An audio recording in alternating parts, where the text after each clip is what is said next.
Hello and welcome to Seattle Citymakers. I'm your host, John Scholes. Well, welcome to our latest episode, everyone. I'm joined by Greg Spotts, who's the director of the Seattle Department of Transportation. Greg was nominated to that position in July of this year by Mayor Bruce Harrell, and he was confirmed unanimously in September by the Seattle City Council. Prior to making his way to Seattle, Greg spent 10 years as the Chief Sustainability Officer at the Bureau of Street Services in Los Angeles.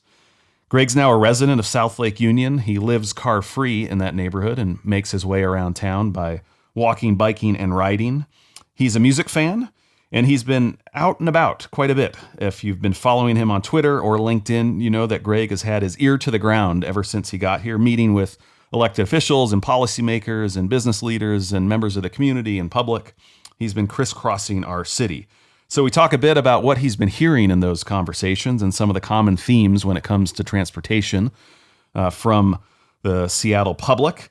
We talk about the pandemic's effect on mobility and transportation and how we move around, autonomous cars, and snow, and a little bit about music as well. So I hope you enjoy my conversation with Greg Spotts, the director of the Seattle Department of Transportation. Well, thank you for spending time agreeing to do this, coming on the podcast. Happy to do it. We were going to spend most of our time, I think, talking about transportation mobility, but I'm learning more and more that you're a music fan, and so am I, and I'm curious of your connection to music. And I heard the story, I read the story of how you christened your office here by playing a bunch of Seattle grunge. I did. Is that true? That's true, yeah. You know, I used to be in the record business in the 90s, and Kurt Cobain was really one of my heroes. Mm-hmm. I felt like he really spoke to me as a sort of Gen X child of Reagan, disillusioned with our institutions and our politics. So I thought that a great way to start the new job would be to play like an hour of grunge music. It was like at 8 a.m., maybe even 7:45. Was it just you? It was just me, yeah. I had asked them to get me a Bluetooth speaker, so I had like a nice sounding thing. I want to get a turntable in there and really get it going. But right Vinyl's now, back.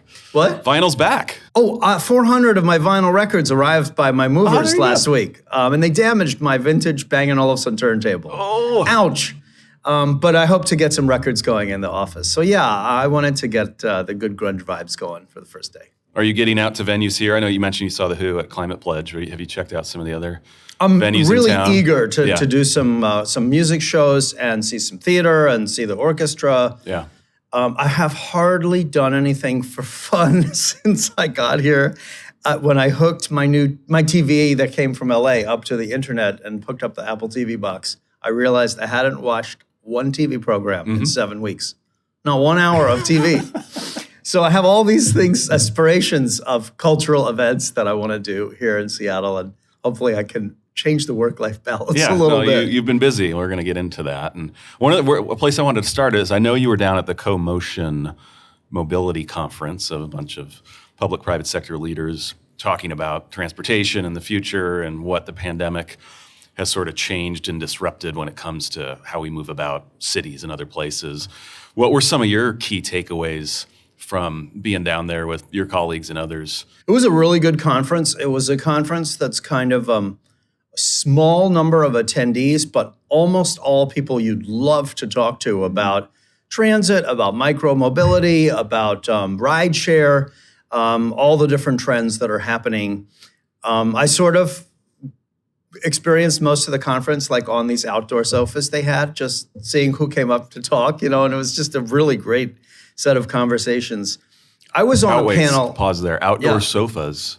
Yeah, they had like... You can do that in Southern California in the fall. The weather last week was so glorious. It was like 70 degrees and sunny all week. And outside this, the Museum of Japanese American History, they have this beautiful plaza, and they had set that up as sort of like a hang space. And there's a few like exhibits, different kinds of vehicles on display. But basically, the hang space was outdoor and sunny, and the conference was indoor. So everybody really wanted to be outdoor. That's where all the good work gets done, in those hang spaces. And cool, you can do it under the blue sky of LA. I ran into several former SDOT employees who were going to lunch. I guess they know me from Twitter, And I sort of invited myself to lunch with them, and that was really fun. And I was on a panel about like the recovery of transit ridership. Yep. And an interesting kind of theory that was lifted up is that I guess one of the transit officials from London is saying we should stop comparing to 2019. 2019 is a different era. Our goal shouldn't be to return to 2019 ridership levels. It should be to service the transportation needs of the present.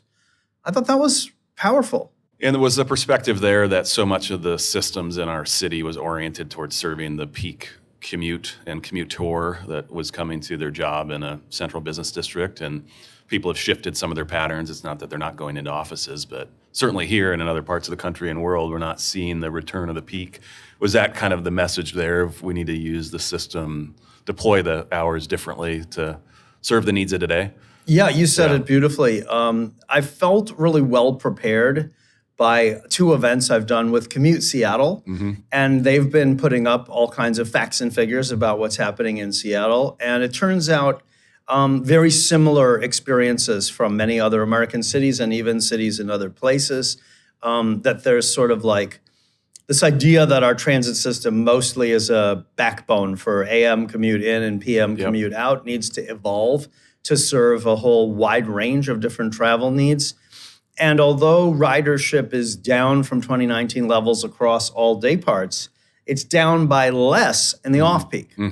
So it's like been more robust in keeping up its level in the off-peak. So, it gives SDOT a very interesting opportunity in that we have money that we fund additional transit trips. Very few cities have their own fund to supplement the transit that's provided. With Metro, right? We are. Yeah. And so a really interesting question is like, how do we deploy those funds to perhaps provide connectivity outside of that, traditional core service? What are some of the other major sort of issues, trends that cities are grappling with as we come out of the pandemic? I know there's been a lot of talk about safety, and we just see speeds up, traffic back, and a lot more fatalities on our streets and others. I imagine that's one. Were there others that you and your colleagues found some kind of common ground on? Yeah, actually, this particular conference was more about mobility than road safety. Yeah. I've been to another conference this year with a whole track on Vision Zero. And you're right, in the middle of the pandemic, we had like fewer cars, meaning higher speeds, meaning higher speed collisions, more killed and seriously injured. And that's why I initiated a top to bottom review of our Vision Zero program on September 7th on my first day on the job. And we'll be sharing a draft of that with the public in early 2023. But at this particular conference, there was a lot of talk about the last mile, about how scooters and e-bikes and shared micromobility might play a role. Are there sort of new forms of vehicles that are kind of bigger than a scooter or than a bike, but much smaller than a car that are electric that could come into play? And another area of great interest at the conference and for me is sort of the last mile of parcel delivery. Like how do we make that a lower carbon experience? How do we sort of kind of ration the curb out to different users at different day parts? It's been very delightful to see some of the new Rivian electric vans around that Amazon is using to do deliveries, all electric, and they have lots of cool features. But I'd love to see us kind of like right size and then electrify. Apparently, I was reading Amazon's sustainability report the other day. In Paris, something like 70% of their deliveries are done zero carbon. Wow. And I'm communicating with them that I'd really like Seattle to be the focus of that attention in the U.S. and pick some neighborhoods where we could really have a low emissions delivery zone. Yeah. When you think about autonomous ride sharing, there's a company in town here that I'm sure you're familiar with that's doing a lot of testing on the streets of downtown with a driver behind the wheel. I think maybe their hands aren't on the wheel anymore, but there's a driver. How far away do you think we are from driverless ride sharing in this city or others? Yeah, that's a great question. There was a joke back in the day about the hydrogen highway, that it's always 15 years in the future. Right. And sometimes autonomous vehicles feel a little bit like that. And there's been some different rounds of investment and different levels of disappointment that it hasn't matured. But there's there's something really interesting going on in that, GM's company, Cruise, is doing paid robotaxi in San Francisco. They have a permit to do that. I don't think everybody can sign up. There's a limited customer pool, but they are real paying customers.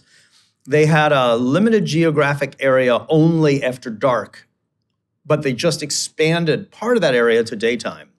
So we are going to start seeing like actual providing of, driverless taxi services in multiple cities. And that's going to be very interesting to find out if that use case really pencils out. I've gotten a chance to visit some facilities of some of these autonomous vehicle companies. And often you pop the trunk of this car or SUV and it's like completely full of computer gear, and you say to yourself, okay, that isn't yet scalable, right? Yeah. That's $800,000 of computer gear requiring all this energy, right? And all this computational power. And eventually that's going to get down to like a little box, like the size of your stereo receiver or something. And that's when the whole thing really comes alive. I heard a stat the other day that some of these autonomous cars use as much power for computation and communication as they do for mobility. No kidding. So that's obviously another area that has all the cameras, to get better. all the mapping, all the sensors, all that stuff that right, and the communication with other things in other places. And I think as a regulator, it's very important we make sure there's a public good in this. Like the public good can't simply be that a lot of people who drive for a living are out of work and big companies save some money. Right. We have to figure out some better reason than that. There's a very scary stat that I saw that like connected autonomous vehicles could increase vehicle miles traveled. And some of those miles might be empty. So that's not exactly what we want either, is like a city full of electric cars with nobody in them zooming around. That doesn't sound like a place I want to walk and enjoy. So there's a whole lot of interesting questions, but I feel like it's like such a vibrant time to be in this industry. I feel like engaging on those questions is such an exciting part of the job. Yeah. And you've been engaged at the street level really since you've landed here, and you've opened your calendar to kind of anybody who wants to go take a walk with you, a ride with you, what have you, around the city. Curious just how you came to that decision to be so sort of open and on the ground. You could kind of go around and do the usual tour of meet with interest groups and stakeholder groups and kind of get a good picture of what was happening in the city. But you've been really intentional about opening yourself up to the community at large. How'd you make that decision, and what generally are you hearing from folks as you've been out in neighborhoods across Seattle? Thank you. Yeah, it's interesting to get to a position where you can actually be very intentional about how you spend your day, and you're not alone in organizing it. When I was at Streets LA, I was the number 2 there. I was much more out in the field than the other executives, but it was all self-directed, like, wow, I have 2 hours in between meetings. Maybe I'll jump in my city truck and go visit one of my forestry crews. And they knew me by name, like I'd been out there a bunch of times. And I got even more that way during the pandemic because I wanted to support everybody who was coming to work every day in the early parts of the pandemic when we didn't know if it was safe to be doing street work, Right. But part of what informed me in this strategy coming here was this transportation equity framework that SDOT has recently published. That was something that excited me a lot about this job as an agency that's asking the questions, who are the stakeholders who are traditionally at the table? Is that a complete list of stakeholders? Are there people who don't even know there's a table who need to be brought to the table? Or do we need to bring the table to them? People who don't have the time to come to the rec center at 7 p.m. on a Tuesday night and sit in some metal folding chairs. They're like putting dinner on the table for the kids after a long bus ride from an hourly paid job. So I think, I wanted to sort of systematize being out there. I wanted to make sure that I wasn't making decisions about Seattle before I understood Seattle. Because I really do have somewhat of an encyclopedic knowledge of Los Angeles. Like I've worked on projects in each of the 99 neighborhood groups, areas in LA. And I felt like that's part of my competitive advantage as a practitioner is I really understand the communities. I don't have that here. And I wanted to like shoot up that learning curve steeply. But I also really wanted to send a signal that my doors are open far beyond who the traditional stakeholders have been. And I want to meet all the traditional stakeholders too. And, it's funny, Seattle Freeze notwithstanding, if you tell Seattleites you want to meet, people want to meet. I've got 125 applications for these listening tours. And you've done dozens and dozens already, right? I have. I've done at least 60. I mean, if you call every one of my on-street visits with somebody other than SDOT folks a listening tour, I've done more than 60 of them. I'm doing Monday, Tuesday, Wednesday, Thursday. I'm starting my day in community, outside, feet on the sidewalk.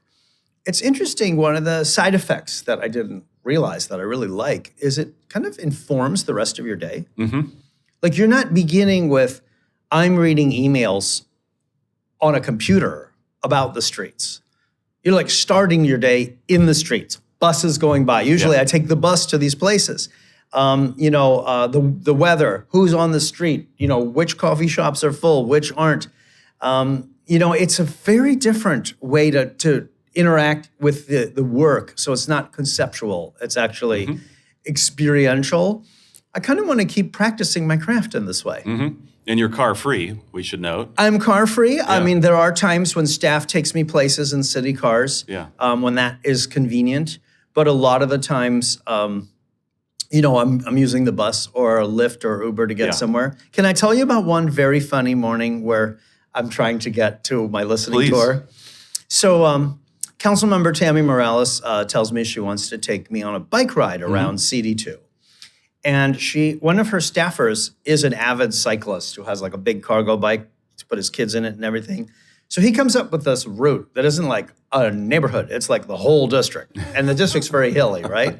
So he sends us a Google map, which is not topographical. So I don't understand how hilly it is. But in Southeast Seattle, for those not familiar with District 2, right? Southeast Seattle. And so he says, an e-bike is recommended.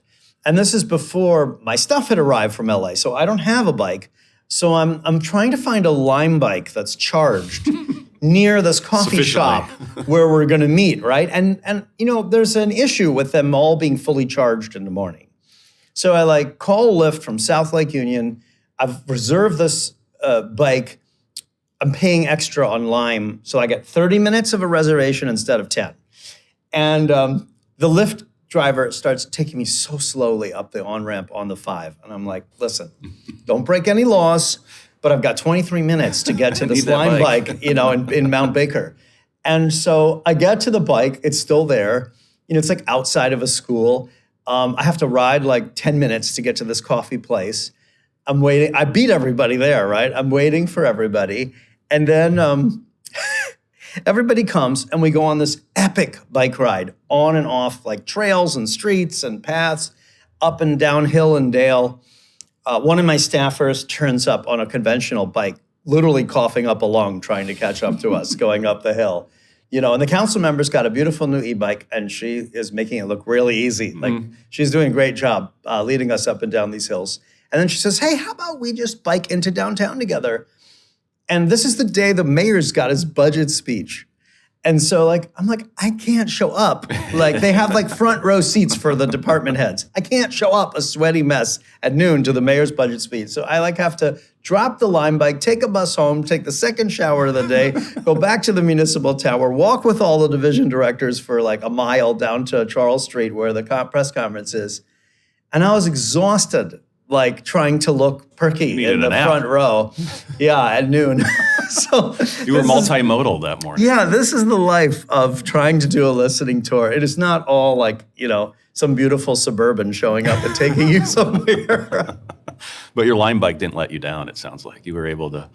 You're right. Yeah. That was a good bike, They really haven't let me down. They're great. I'm partial to the scooters myself, but the bikes are great as well. In my mid-50s, I'm just afraid of messing up, I totally respect people who are good at it. Councilmember Strauss and I did a ride around some of his district, and he's got skills on a scooter. Yeah. He's he can hop off a curb, He can get into like a gravel road on the park. I mean, I was like, man, this is like this is a like snowboarding level of scooter prowess. So be aware that some of your elected officials are mean on two wheels. Good. So on these tours, are you hearing some similar themes in different parts of the city from different types of folks? Yeah, for sure. I mean, one of the things I was getting from the public over the summer was focus attention on Aurora, Rainier, MLK, and maybe Lake City Way. And now that I've been to these places a number of times, they really can feel unsafe, pedestrian hostile. There's a need for better activation of the real estate and the retail. There are places where private property owners are not trimming the weeds. I noticed, in September, there was just weeds everywhere down a few of these corridors. So like what people told me in the abstract turned out to be very true, that like there's so many wonderful streets and neighborhoods of Seattle, and then there's a couple major north-south boulevards that really need TLC along, multiple dimensions. And Aurora is like a very special and disturbing case. I actually think Aurora is like a policy failure. When you walk Aurora, like north of 100th Street, it's not generating much tax revenue. It's very dangerous to walk or bike.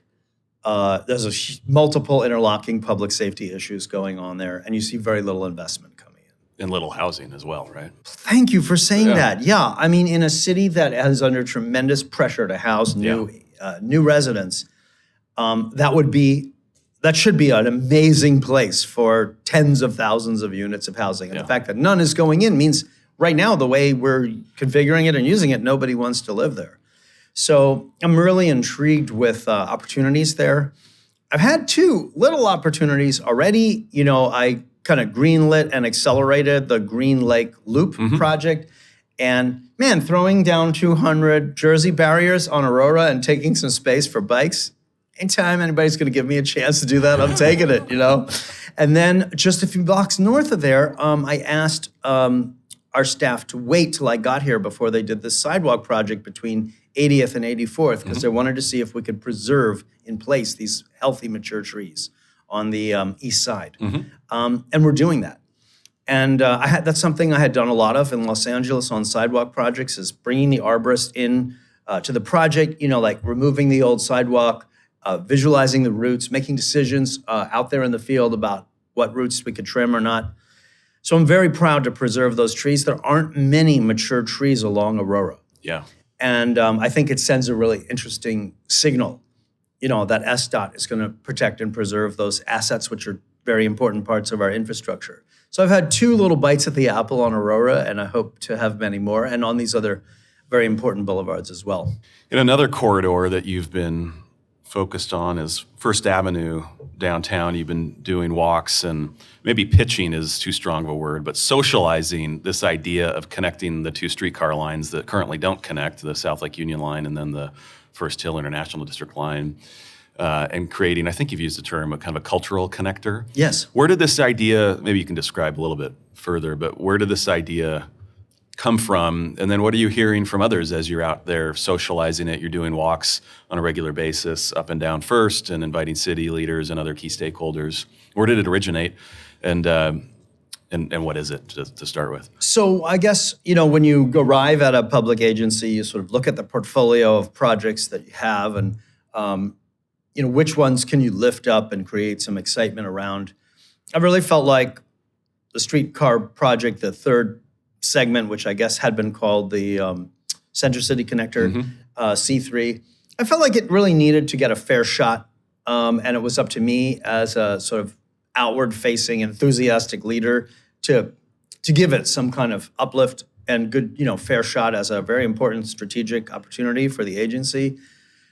My team wanted to present to me about it in a conference room, and I said, let's not do that. Let's go walk it. This is how I'm practicing my craft these days. I said, get me the PowerPoint in advance. I'll read it and we'll walk it. So it happened to be a very beautiful early October Friday at like 3:00 that 4 or 5 of us walked it. We started in where the streetcar currently ends at like Jackson, right in the southern edge of Pioneer Square. We walked through Pioneer Square and we walked up first, walked all the way up past Pike Place Market and to Westlake where the South Lake Union streetcar begins. And something about that experience, by the end, I had kind of a vision.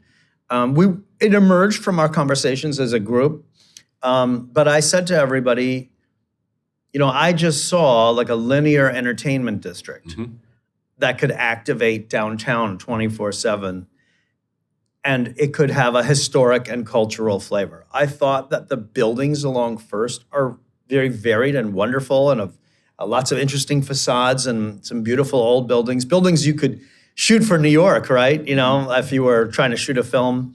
I had heard like different people in my team were telling me about important, cultural or historical things that had happened in different places along the walk. And I was like, what if all three segments of the streetcar were like this linear entertainment district? And there was an app and you paid like $5 to get on and off the streetcar all day. And you don't even need to know what an Orca card is. Right. Like you could tell people who get off a cruise ship, download the Culture Connector app, pay your $5, and everything you want to do. Yeah, go ahead. Whether it's nightlife in Capitol Hill, jazz club in Pioneer Square, 400 restaurants in the Chinatown International District, anything that you want to do is all available there. And you could even have sort of little tributaries that break off the river that don't have a streetcar, but could be important corridors to the waterfront, to the stadiums, to other important places. And I just started like sharing that casually.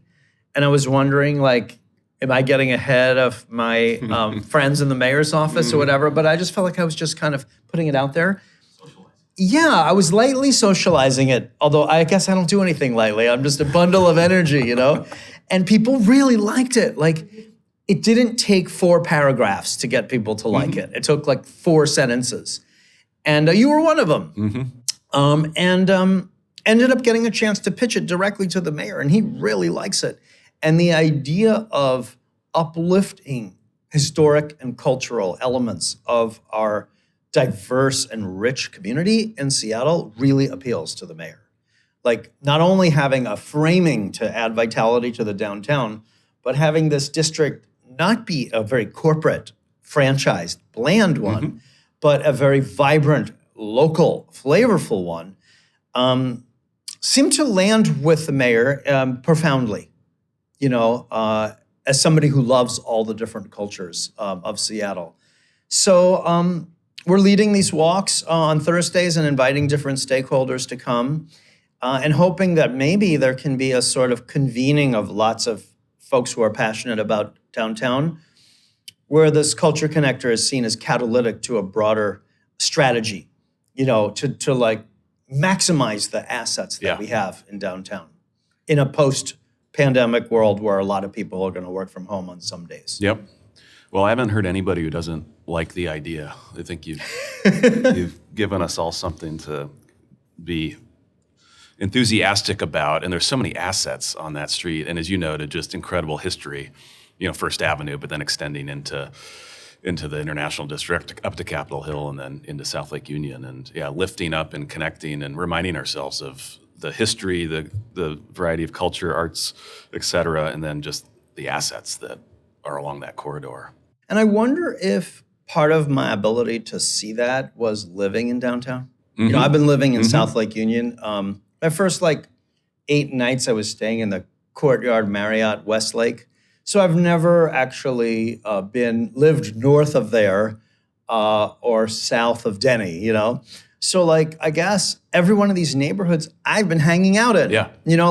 My Seattle, obviously with the listening tour, I'm getting into the leafy residential neighborhoods and neighborhoods with new residents in different places. But on foot, on bus, on bike, I have been kind of inhaling all of the places that would be served by these 3 streetcar segments as one. And maybe that helped. Maybe if I had, bought a house in a suburban type street in one of our quiet, leafy neighborhoods, maybe I wouldn't have seen it in the same way. Yeah, What do you think? We absorb a lot more on foot than we do behind the wheel, right? Yeah. And that's what I enjoy about walking so much in our cities. You just experience it so Do you think you and I are differently. among like a group of people who just find cities endlessly fascinating? Because I know that if you drop me somewhere and say, here's $50, do something, I'll just like walk around the city. Yeah. Any city in the world, and I'll have so much fun doing it. And I'm very social, but I'm never lonely if I'm exploring a city. I like solo. to be alone around other people. That's what's the beauty about in cities, right? Right. Be alone around lots of other people.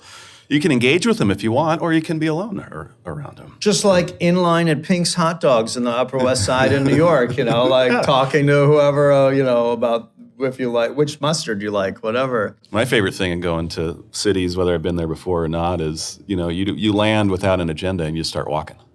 And you see what happens. And you spend hours and hours walking with no intended destination, and you just sort of wander. And it's the beauty of discovery and serendipity, which is, I think, why so many of us are attracted to cities. Do you think when you go back through your photos, sometimes the best things are the ones you stumbled on that weren't absolutely. in the photos book or whatever, Yeah. that weren't on your bucket list? I've even had that happen with things that you think are touristy, like churches, right? Like the two best churches I saw in Florence, we walked into from the street. Yeah. They weren't in the guidebook, they weren't the major ones. And there was very special things inside. I think we all want to feel like we've discovered, right, something that maybe others missed or wasn't at the top of the list of the tourism guide. So snow. I bet you didn't have any snow events in LA. Didn't have any. I'm a member of the American Public Works Association, and the most recent trip I had here before competing for this job was speaking at APWA in Seattle in 2019. They have all these snow conferences. Never been to one. Never needed to go to one, right? It's a whole part of transportation and public works You that got to ignore. Greg hasn't actually been a participant in this, second career of mine.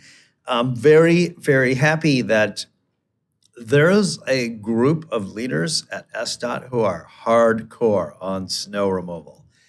I've been briefed many times. I've visited our facilities. I did a ride along with one of our drivers. We had a practice day where a bunch of trucks went out outfitted with the snow plows and the sand and salt dispensers. I got to ride in one. I mean, there's a whole lot of planning and maps and geocoding and overtime and layers of truck operators coming in from other departments.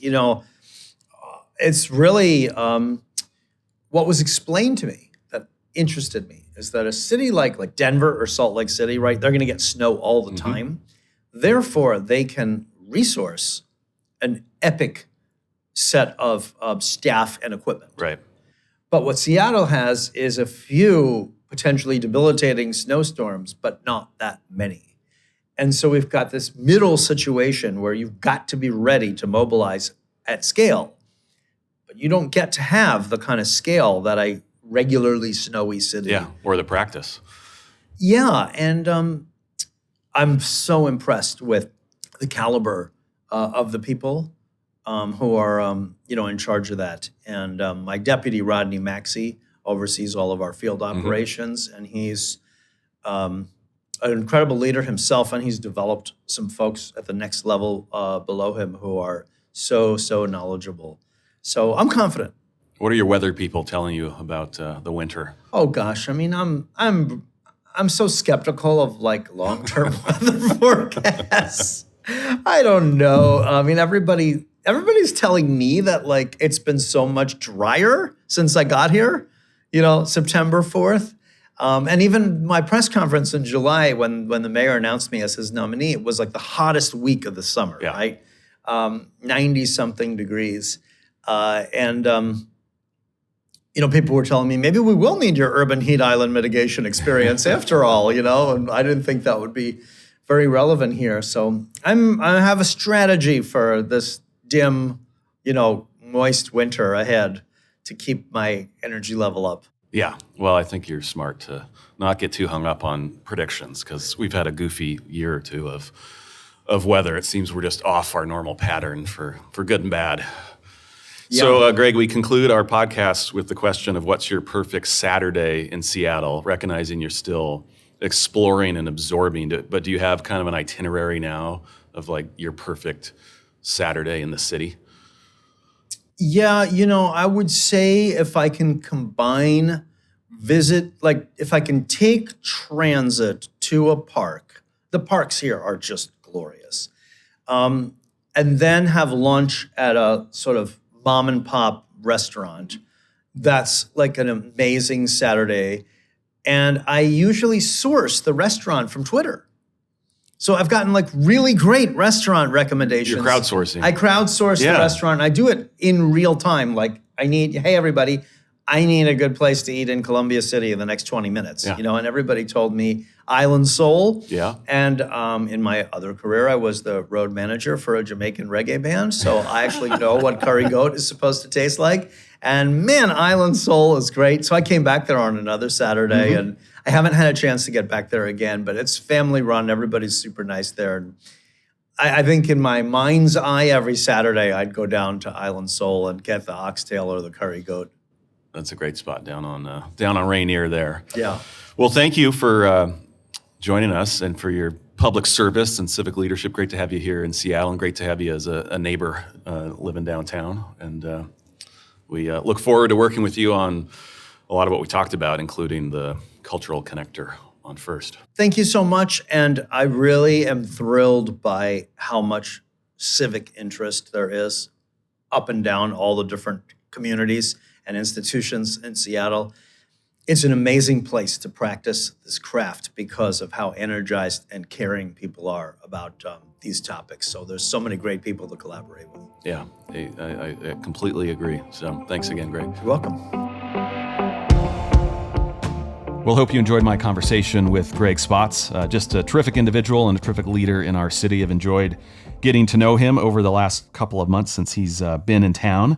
And if you'd like to set up a meet and greet with Greg and invite him out to your neighborhood or business or where have you, you can set up a time on SDOT's website, seattle.gov/transportation.